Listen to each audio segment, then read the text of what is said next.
Corrupt लोगों में भी मुख्तलिफ दर्जात हैं। कोई बहुत ज्यादा करप्ट है, कोई दरमियाना करप्ट है, कोई तो एक्स्ट्रा ऑर्डिनरी करप्ट है।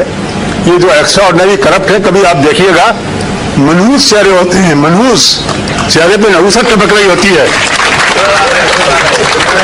अल्लाह की लानत उनके चेहरों पर मौजूद होती है। आपसे ये अहद है कि अगर कमीशन की तहकीकात के नतीजे में मुझ पर कोई इल्जाम साबित हुआ तो मैं एक लम्हे की ताखीर के बगैर घर चला जाऊंगा। जी नाज़रीन, पूरी